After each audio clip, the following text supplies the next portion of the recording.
श्रीमद् भागवतम स्कंद दशम अध्याय 31 श्लोक संख्या 9 गोपी गीत अध्याय का नाम श्लोक संख्या 9 शब्दार्थ अनुवाद तात्पर्य श्री श्रीमदेसी भक्तिवेदांत स्वामी प्रभुपाद के शिष्यों के द्वारा। तव कथामृतम तप्त जीवनम कविभिरीडितम कल्मषापहम श्रवणमंगलम श्रीमदाततम भुवि गृह्णन्ति ये भूरिदा जनाः। शब्दार्थ तव तुम्हारे, कथा अमृतम शब्दों का अमृत, तप्त जीवनम भौतिक जगत में दुखियारों का जीवन, कवि भी बड़े बड़े चिंतकों द्वारा, ईडितम वर्णित, कल्मष अपहम पापों को भगाने वाला, श्रवण मंगलम सुनने पर आध्यात्मिक लाभ देने वाला, श्रीमत आध्यात्मिक शक्ति से पूर्ण, आततम संसार भर में विस्तीर्ण, भुवि भौतिक जगत में, गृह्णन्ति कीर्तन तथा प्रसार करते हैं वे ये जो लोग, बुरीदाह अत्यंत उपकारी, जनाः व्यक्ति। अनुवाद। आपके शब्दों का अमृत तथा आपकी लीलाओं का वर्णन इस भौतिक जगत में कष्ट भोगने वालों के जीवन और प्राण है।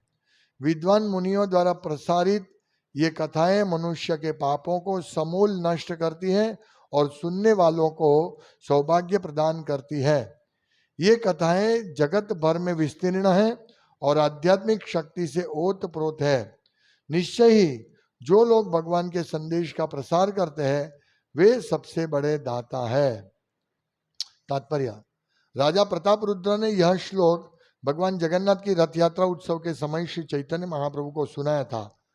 जब महाप्रभु एक उद्यान में विश्राम कर रहे थे तो राजा प्रताप रुद्र विनम्र भाव से वहां गए और उनके चरण चापने लगे। तब राजा ने श्रीमद् भागवत के दशम स्कंद का 31वें अध्याय गोपी गीत सुनाया। चैतन्य चरितामृत में बतलाया गया है कि जब महाप्रभु ने तव कथामृतम से शुरू होने वाले इस श्लोक को सुना तो वे भावावेश में तत्क्षण उठ खड़े हुए और उन्होंने राजा प्रताप रुद्र का आलिंगन कर लिया। चैतन्य चरितामृत मध्य लीला के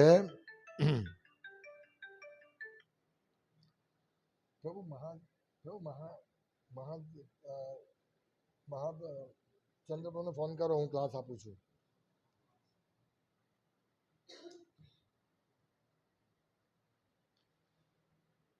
मध्य लीला चैतन्य चरितामृत मध्य लीला 14 अध्याय के 4 से 18 श्लोक में इस घटना का विस्तार से वर्णन हुआ है और श्रील प्रभुपाद ने अपने संस्करण में इसकी विस्तृत टीका की है।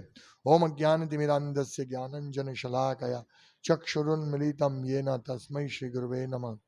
श्री चैतन्य मनोभीष्टं स्थापितं येन भूतले स्वयं रूप कदामयं ददाति स्वपदान्तिकं वन्देऽहं श्री गुरु श्रीयुतपद कमलं श्री गुरुन् वैष्णवांश्च श्रीरूपं साग्रजातं सहगण रघुनाथान्वितं तं सजीवं साद्वैतं सावधूतं परिजन सहितं कृष्ण चैतन्य देवं श्री राधा कृष्ण पादान् सहगण ललिता श्री विशाखान्वितंश्च। हे कृष्ण करुणा सिंधु दीनबंधो जगतपते गोपेश गोपिका कांत राधा कांत नमोस्तुते। तप्त कांचन गौरांगी राधे वृंदावनेश्वरी वृषभानु सुते देवी प्रणमामि हरिप्रिये। वांछा कल्पतरुभ्यश्च कृपा सिन्धुभ्येव च पतितानां पावनेभ्यो वैष्णवेभ्यो नमो नमः। श्री कृष्ण चैतन्य प्रभु नित्यानंद श्री अद्वैत गदाधर शिवासादि गौर भक्त।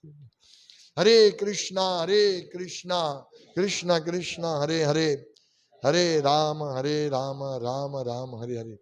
हरे कृष्णा। बहुत ही सुंदर श्लोक, अद्भुत श्लोक। जिस श्लोक को चैतन्य महाप्रभु को राजा प्रताप रुद्र ने सुनाया था रथ यात्रा के दिन। ये गोपी गीत, वीरा गीत है। राधा रानी, गोपियां सब भगवान अप्रकट हो गए थे, तब उनके वीरा में ये सब बहुत सुंदर ये सब श्लोक उच्चारण करे, इसको गोपी गीत कहते हैं। ये बहुत ही सुंदर ये सब गीत है, गोपी गीत। इसमें से ये श्लोक को सुन के चैतन्य महाप्रभु इतने प्रसन्न हो गए कि उन्होंने प्रताप रुद्र को आलिंगन कर दिया। एक्चुअली भगवान चैतन्य महाप्रभु ने मना किया था कि प्रताप रुद्र को वो नहीं मिलेंगे, क्योंकि वो राजा है और राजा ऐश्वर्य से घिरा हुआ होते हैं और वो भौतिक भोग विलास में तृप्त रहते हैं। इसीलिए उनसे मिलने के लिए चैतन्य महाप्रभु ने स्पष्ट मना किया था। सब भक्तों ने बहुत विनती की, लेकिन भगवान नहीं माने। और भगवान ने बोला चैतन्य महाप्रभु ने कि अभी तुम प्रताप रुद्र के बारे में मेरे पास कोई भी रिकमेंडेशन लेके आओगे कि उसको मिलने का, तो मैं ये जगन्नाथपुरी छोड़ के चला जाऊंगा। यहां तक चैतन्य महाप्रभु ने ये कर दिया था, वो नहीं मिलना चाहते थे। तो भक्तों ने, रामानंद राय, सार्वभौम भट्टाचार्य ने उपाय किया कि जब भगवान चैतन्य महाप्रभु जब रथ यात्रा के दौरान बीच में विश्राम करने के लिए एक बाग में जाते हैं, तब उन्होंने इनको सादा वस्त्र पहना के उनको वहां भेजा था और भगवान के पग चंपी करने के लिए बोला, और तब उन्होंने ये श्लोक गाया, ये पूरा गोपी गीत गाया। तो बहुत प्रसन्न हो गए चैतन्य, उन्होंने आलिंगन कर दिया। इसका वर्णन चैतन्य चरितामृत में है। लेकिन ये श्लोक इतना सुंदर है कि यदि हम भी इसको अर्थ को समझेंगे, इसके भावार्थ को समझेंगे, तो हम भी झूम उठेंगे। आज हमने निश्चय किया है कि पूरा दिन श्रवण कीर्तन करते रहे, तो एक तो उपवास है और फिर भगवान का श्रवण कीर्तन करेंगे, नींद आएगी, थक जाएंगे। नहीं, ये यही है। क्यों नहीं थकेंगे, क्यों नहीं नींद आएगी? क्योंकि ये क्या है, आपके तव कथामृतम, आपके कथा का अमृत, तव कथामृतम, आपके अमृत वाणी यानी भगवत गीता, और लीला, आपकी लीलाओं का वर्णन यानी भागवतम। भगवत गीता भगवान की वाणी है और भागवतम उनकी लीला का अमृत है। तो ये क्या है, इस लीला का वर्णन इस भौतिक जगत में कष्ट भोगने वालों के जीवन और प्राण है। तो ये हमारा जीवन और प्राण होना चाहिए। भगवान की कथा, भगवान का नाम, भगवान की लीला, भगवान का उपदेश, ये हमारा जीवन और प्राण होना चाहिए। विद्वान मुनियों द्वारा प्रसारित ये कथाएं मनुष्य के पापों को समूल नष्ट करती है। हम सब कल्मशाप, हम लोग पापों से भरे हुए हैं। अनगिनत पापों का पहाड़ है हमारे हृदय में। पापों की वजह से हमारा हृदय बहुत ही पीड़ा भुगत रहा है। हमारा हृदय कितना, इतना छोटा सा है ना, लेकिन इस हृदय में करोड़ों जन्मों का पाप कर्मों की वजह से इतना बड़ा पाप का पहाड़ पड़ा है। लेकिन इस श्लोक में कहते हैं कि भगवान की ये प्रसारित कथाएं मनुष्य के पापों को समूल नष्ट करती है और सुनने वाले को सौभाग्य प्रदान करता है। जो ये कथा सुनेगा उसका सौभाग्य होगा। उनके सौभाग्य के श्वेत कमलों का विस्तार करती है। ये जो सौभाग्य है हमारा, हम इस जगत में दुर्भाग्यपूर्ण है। प्रायण अल्पायुष्य, ये हमारा दुर्भाग्य। सबसे पहला दुर्भाग्य हमारा अल्पायुष्य है। कमला दला जला जीवन टलमल, हमारा आयुष्य बहुत कम समय में खत्म हो जाएगा, है ना। अभी हमारा उम्र देखे, हम सब अपना उम्र बर्थडे देखेंगे, बर्थडे देखेंगे, तो हम पाएंगे कि इतना साल हमारा चला गया और ये साल तो क्षण भर में चला गया, ऐसा लगता है। हमारा किसी के 20 साल, किसी के 25 साल, सब चले गए। तो हमारा जो सौभाग्य है, इस भौतिक जगत में कुछ सौभाग्य नहीं है, लेकिन भगवान की कथा सुन के हमारा सौभाग्य होता है। चेतो दर्पण मार्जनम श्रेय कैरव चंद्रिका वितरणम विद्यावधु जीवनम। ये बंद कर दो, वांधो नहीं, बंद कर, लाइट चालू करी तो कर। ये हमारे सौभाग्य के कमल को फैलाता है। क्या? भगवान का नाम। परम विजय थे श्री कृष्ण संकीर्तनम। तो हमें ये समझना चाहिए, ये कथाएं, ये कथा का विस्तार पूरे विश्व में हुआ है। सिर्फ हम लोग कथा कर रहे ऐसा नहीं है, ये विश्व में, पूरे ब्रह्मांड में फैला हुआ है। आज की तारीख में अभी भी सत्यलोक, ब्रह्म, यही ब्रह्मलोक, उसमें भी भगवान की कथा का, ये लोगों को और कोई काम ही नहीं है। वहां ब्रह्मा जी, 4 कुमार, बड़े बड़े महान संत ऋषि मुनि रहते हैं, और ये सब भगवान की कथा का ही वर्णन करते रहते हैं। हम तो जन्माष्टमी आते हैं, हम तो कितने दुर्भाग्यपूर्ण जीव है कि जन्माष्टमी को छोड़ के, या हम पूरा दिन, पूरा जीवन हमारा व्यतीत करते रहे भौतिक संपत्ति बढ़ाने के लिए, भौतिक सुख प्राप्त करने के लिए। लेकिन सत्य लोक में, ब्रह्मलोक में, यही सब तपो जन, महलोक, तपोलोक, जनोलोक, ये शुद्ध आत्माएं रहते हैं स्वर्ग लोक से ऊपर, और ये सब भगवान की कथाओं का, भगवान की लीलाओं का वर्णन करते ही रहते हैं। तो ये आध्यात्मिक शक्ति से, और ये कथा है जगत भर में विस्तीर्ण है और आध्यात्मिक शक्ति से ओतप्रोत है। इसमें पूरा आध्यात्मिक शक्ति है। ये जो हम कथा करते हैं, सुनते हैं, चाहे हम लोगों को नींद आए, क्योंकि हम लोग, ये शरीर जो है, ये देह पतन होले कीरोबे अमार, ये हमारा देह का पतन होगा, लेकिन हम इसके ऊपर रोते हैं। लेकिन फिर भी ये भौतिक शरीर को, यदि हम, हमारा मन बुद्धि अहंकार उसको आध्यात्मिक शक्ति से ओतप्रोत कर देगा, और निश्चय ही जो लोग भगवान के संदेश का प्रसार करते हैं, वे सबसे बड़े दाता है। ये गोपिया राधा रानी बोलते हैं कि जो भगवान के नाम का प्रचार करते हैं, वो सबसे बड़ा दाता है।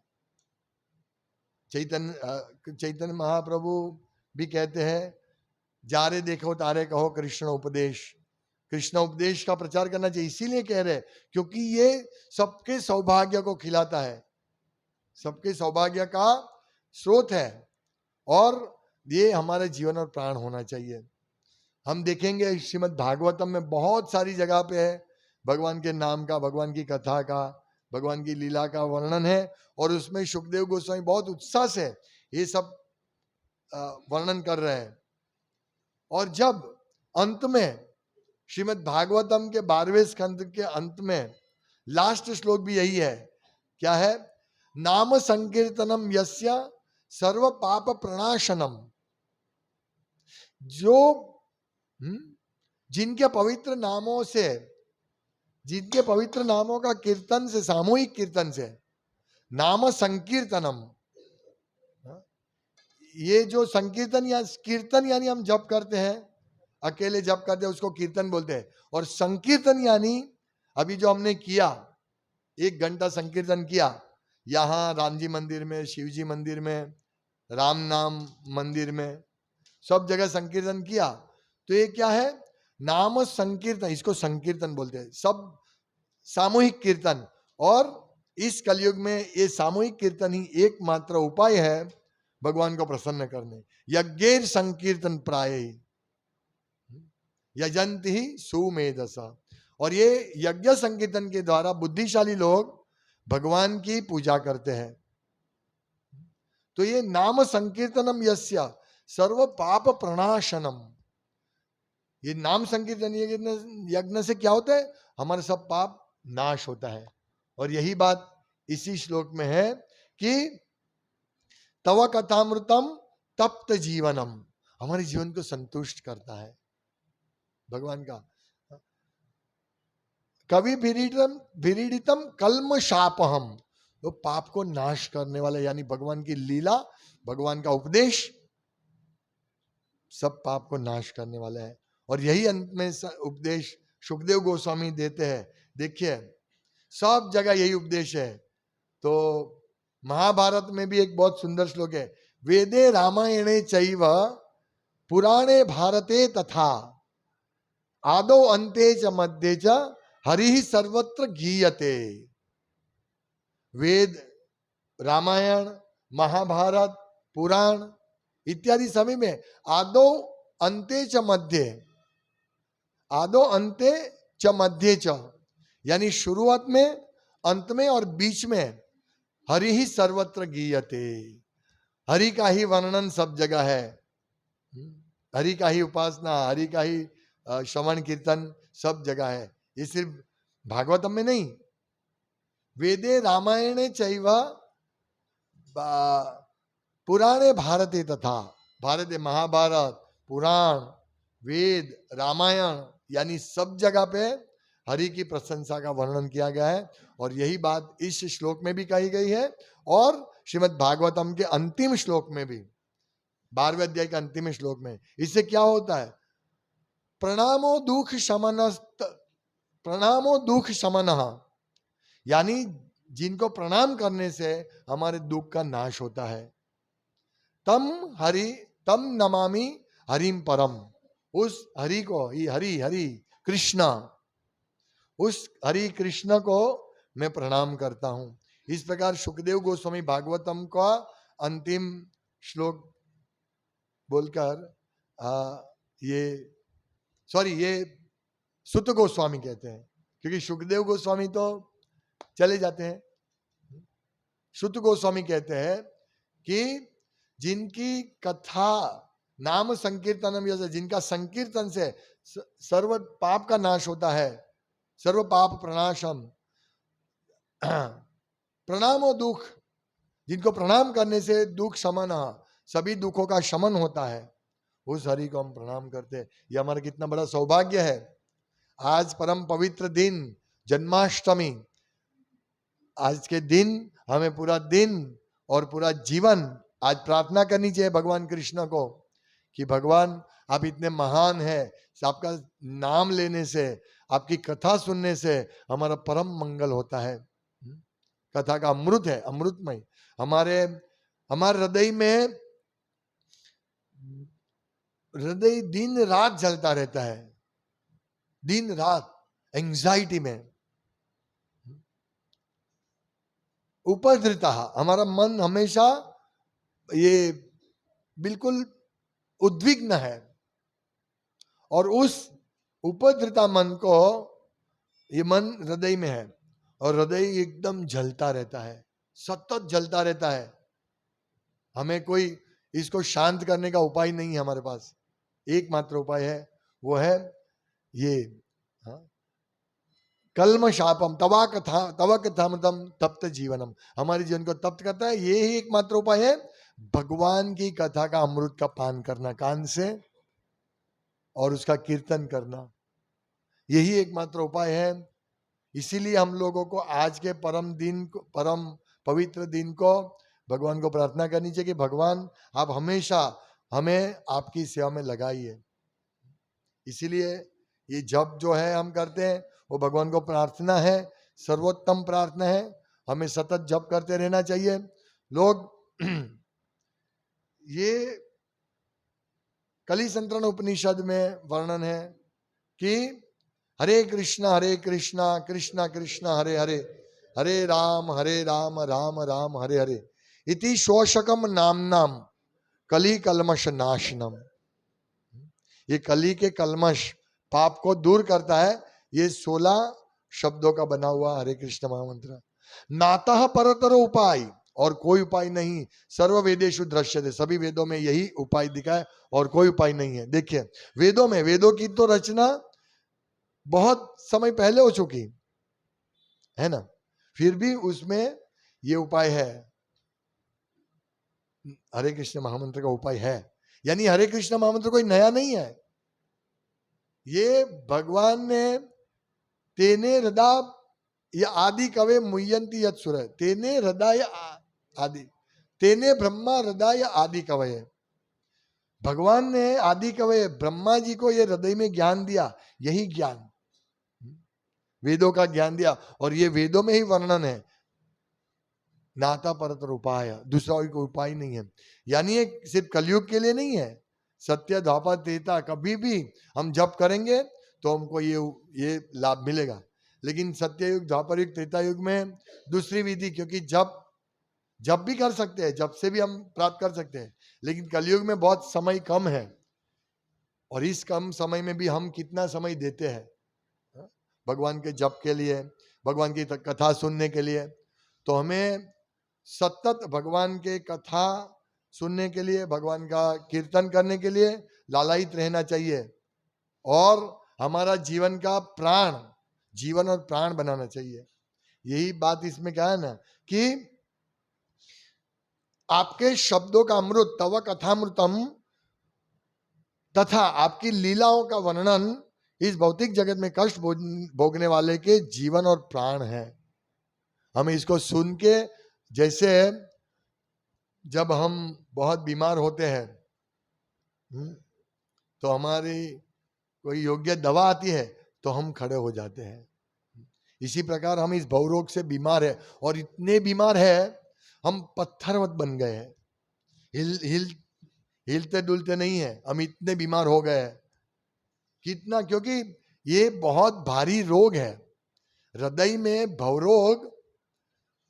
मैंने बताया ना, हमारा जन्म ये पहला नहीं है, करोड़ों कल्पों से, यानी ब्रह्मा जी का एक कल्प यानी कितना दिन, ऐसे करोड़ों कल्पों से भूतवा भूतवा प्रलय, हम जन्म लेते हैं, मर जाते हैं, फिर वापस महाविष्णु के शरीर में प्रलय के समय चले जाते हैं, फिर वापस जन्म लेते हैं, थोड़ा काम धंधा करते हैं, थोड़ा इंद्रिय तृप्ति करते, फिर मर जाते हैं, फिर वापस, ऐसे करोड़ों कल्पों तक घूमते घूमते घूमते अभी हम लोग इस अवसर पर आए हैं कि जहां हम भगवान का नाम लेकर इस भवसागर से निकल सकते हैं। यदि हमने ये मौका चूक दिया, अगर हम ये मौका चूक गए, तो हमें वापस पुनरपि जननम पुनरपि मरणम।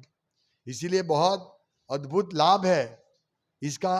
ये हम कृष्ण को मानते हैं, सिर्फ कृष्ण को ही मानते हैं, ये हमारे जीवन में सबसे बड़ा हमारा सौभाग्य है। जो व्यक्ति सिर्फ कृष्ण को, भगवान ईश्वर परम कृष्ण, परमेश्वर कृष्ण है, परम ईश्वर कृष्ण है, वो जो मानते हो बहुत बड़ा सौभाग्यशाली है, और हमें वो सौभाग्य प्राप्त हुआ है।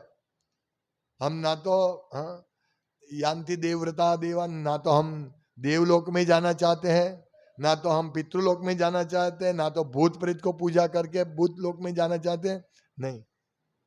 कामे स्ते रत ज्ञाना प्रपद्यन्ते अन्य देवता, जिसकी बुद्धि काम वासना से हर ली गई है, जिसको क्या चाहिए, धन चाहिए, इंद्रिय तृप्ति चाहिए, वो अन्य देवता के पास जाते हैं। लेकिन न धनम न जनम न सुंदरीम, हमें न तो धन चाहिए, न तो जन चाहिए, बहुत सारे शिष्यों चाहिए, न तो सुंदर स्त्री की कामना, न तो हमारी कोई प्रशंसा करे, हमारी कोई स्तुति करे, वो नहीं चाहिए।